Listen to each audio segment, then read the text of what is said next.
अस्सलाम वालेकुम dear students.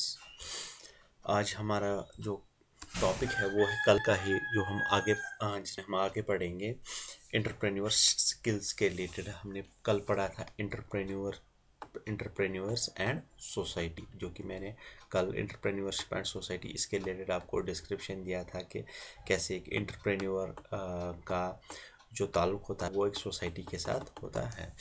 अब हम पढ़ेंगे कि एंटरप्रेन्योर्स जो होते हैं वो क्या करते हैं अपने बिजनेस को रन करने के लिए। हमने पहली एक चीज़ ये देखी कि एंटरप्रेन्योर के पास क्रिएटिविटी होती है, वो नए आइडियाज़ लाता है, वो सेल्फ एम्प्लॉयड होता है लेकिन वो रिस्क्स भी लेता है। ठीक है, वेज एम्प्लॉयमेंट में और सेल्फ एम्प्लॉयमेंट में मैंने आपको बताया फ़र्क क्या है। ठीक है, अब यहाँ पे हम देखेंगे कि एंटरप्रेन्योर क्या क्या काम करता है जिसके ज़रिए से अपना वो बिजनेस रन करता है। पहली चीज़, फुलफिल कस्टमर नीड्स। देखिए, देख एंटरप्रेन्योर का सबसे बड़ा टारगेट जो होता है वो देखता है कि जो कस्टमर है उसकी नीड क्या है। ठीक है, डिमांड का मतलब क्या हुआ? डिमांड मीन्स ए प्रोडक्ट और सर्विस दैट पीपल वांट, जो लोगों की ज़रूरत हो। फॉर एग्जांपल मैं कहूँगा आपको, कोई बोलता है मैं गैस एजेंसी खोलूँगा, तो वो क्या फॉर एग्जांपल रेगिस्तान में खोलेगा? नहीं। तो वो क्यों खोलेगा किसी ऐसे एरिया में जहाँ पे पॉपुलेशन ज़्यादा होगी? क्योंकि उसे पता है कि गैस की जो डिमांड है वो इस एरिया में ज़्यादा है, तो उसी हिसाब से क्या वो करेगा उस हिसाब से वो उस बिजनेस को स्टार्ट करेगा। ठीक है ना। एंटरप्रेन्योर्स पहले ये देखते हैं कि लोग क्या चाहते हैं। ठीक है, तो उसके बाद वो अपनी क्रिएटिविटी को लाते हैं किसमें? बिजनेस आइडियाज़ में, जो कि उनके डिमांड को क्या फुलफिल करेगी। मान लीजिए फॉर एग्जांपल कोई एरिया है, गांव का एरिया, वहाँ पे कुछ अच्छे स्टोर्स वगैरह नहीं है, मान लो कुछ छोटी छोटी सी दुकानें हैं। तो एक आदमी आता है, वो बोलता है कि यहाँ पे जो लोग हैं इनको शहर जाना पड़ता है चीज़ चीज़ लाने के लिए, क्यों ना मैं एक ऐसा मॉल खोलूँ या एक स्टोर खोलूँ, डिपार्टमेंटल स्टोर, जहाँ पे मैं सारी चीज़ अवेलेबल रखूँ। ठीक है, तो उसने क्या देखी, पहले डिमांड क्या है उस एरिया में, फिर उसी हिसाब से उसने वहाँ पे डिपार्टमेंटल स्टोर स्टार्ट किया। तो जो भी वहाँ पे लोगों को ज़रूरत थी वो देखता है कि लोगों की डिमांड्स क्या क्या चीज़ें वहाँ पे लोगों को ज़रूरत होती है, तो उसी हिसाब से वो चीज़ें वो प्रोवाइड करता है। ठीक है, तो अब ये कब यूज़ होता है, पहले हम देखते हैं डिमांड किस चीज़ की होती है। और दूसरी चीज़, यूज़ लोकल मटेरियल्स। एंटरप्रेन्योर्स जो करते हैं मटेरियल और पीपल अवेलेबल अराउंड देम। ठीक है, वो ज़्यादातर वहाँ के जो मुलाजिम होते हैं या जो मटेरियल लाते हैं वो इर्द गिर्द से लाते हैं, क्योंकि उसमें कम खर्चा लगता है। और जब कम खर्चा लगता है तो उसी हिसाब से उस प्रोडक्ट का प्राइस भी ज़्यादा होना नहीं चाहिए, बल्कि कम होना चाहिए। तीसरी चीज़, वो हेल्प करते हैं सोसाइटी को। एंटरप्रेन्योर्स की एक पॉजिटिव रिलेशनशिप होती है सोसाइटी के साथ। वो प्रॉफिट्स बनाते हैं थ्रू एक्टिविटीज़ जिससे बेनिफिट होता है क्या, सोसाइटी को। कुछ एंटरप्रेन्योर्स काम करते हैं टुवर्ड्स सेविंग द एनवायरनमेंट, हम अपने एनवायरनमेंट को कैसे साफ रखें। कुछ देते हैं मनी टू बिल्ड स्कूल्स और हॉस्पिटल्स के लिए। ठीक है ना। अब एक और चीज़, क्रिएट जॉब्स। देखो फॉर एग्जांपल मैंने आपको यहाँ पे एक एग्जांपल दी थी एक डिपार्टमेंटल स्टोर की। तो अब एक आदमी मत चला सकता है वो, तो उसको कम से कम 5-10 बंदे तो होने चाहिए, जिस हिसाब से काम होगा तो वहाँ पे वो जॉब्स प्रोवाइड करता है। ठीक है ना। जितना जितना उसका बिजनेस बढ़ेगा उतने उतने ज़्यादा उसको लोग होने चाहिए वो काम संभालने के लिए। ठीक है ना। तो उसी हिसाब से क्रिएशन ऑफ जॉब्स ज़्यादा होगी। और शेयरिंग ऑफ वेल्थ, जो वेल्थ है, wealth means having enough money to live a comfortable life. क्योंकि जितना जितना एंटरप्रेन्योर का बिजनेस बढ़ता जाएगा तो जो लोग उनके साथ काम करते हैं उनकी भी तनख्वाह ऐसे ही बढ़ जाएगी। ठीक है ना। जिस हिसाब से बिजनेस बढ़ जाएगा तो वो जो वेल्थ है वो खाली अब वो जो मालिक है उसके पास नहीं रहा, खाली मतलब खाली उसी ने नहीं बेनिफिट उठाया, बल्कि जो उसके एम्प्लॉयज़ है उनकी भी तनख्वाह जो है उनमें भी इंक्रीमेंट हो जाएगी और वो भी एक अच्छी कंफर्टेबल लाइफ गुजार सकते हैं। लो प्राइस ऑफ प्रोडक्ट्स, क्योंकि बहुत सारे एंटरप्रेन्योर्स सेम प्रोडक्ट्स लाते हैं, इसलिए प्राइस ऑफ प्रोडक्ट्स नीचे चला जाता है।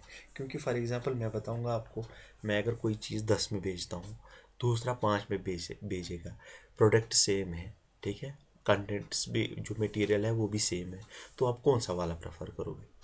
ऑब्वियसली हम कौन सा वाला प्रेफर करेंगे? हम तो उसी दुकानदार के पास जाएंगे ना जो 5 में ही देगा, ठीक है। तो उसकी वजह से जो प्राइस होता है प्रोडक्ट्स का वो कम हो जाता है। आपको याद होगा कि जब मोबाइल फ़ोन जब कम आते थे इस हिंदुस्तान में, तो इनका प्राइस जो था वो बहुत ज़्यादा था। लेकिन जो ही फिर सैमसंग आ गया, फिर एप्पल आ गया, या बहुत सारी कंपनीज आ गई, रियलमी आ गया, रेडमी आ गया, ठीक है, तो उनकी वजह से क्या, अब उन्होंने अब वो भी आ गए मार्केट में। पहले तो खाली नोकिया था, अब फिर सैमसंग आया, बहुत सारी कंपनीज आ गई, तो उसकी वजह से क्या हो गया, ये जो प्रोडक्ट्स का जो प्राइस है मोबाइल फ़ोन्स का वो कम होने लगा, ठीक है ना। अब देखिए यहाँ पे एक एग्जांपल है भारती ज्वेलरी कॉइन। भारती एक यंग लड़की है फ्रॉम बिहार। मनी गर्ल्स जो उसके एरिया में है उनको लगता है अच्छा क्या इयर रिंग्स लगा लेना। शी बाइज जूट, वो जूट लेती है किन से, फार्मर्स से, और उनके बनाती है फिर इयर रिंग्स। उसके बिजनेस को कहा जाता है मानवी नेचुरल हैंडीक्राफ्ट्स। शी सीज, वो देखती है कि हमारे उस इलाके में वो जो औरतें हैं वो ज़्यादा काम नहीं करती, तो उसने क्या किया, उसने 2 औरतों को हायर किया ताकि वो उसकी हेल्प करें। जो ही उसके ऑर्डर्स इंक्रीज हो गए, तो उसने ज़्यादा से ज़्यादा जूट खरीदना शुरू किया, और उसने 3 और औरतें हायर की अपने काम के लिए।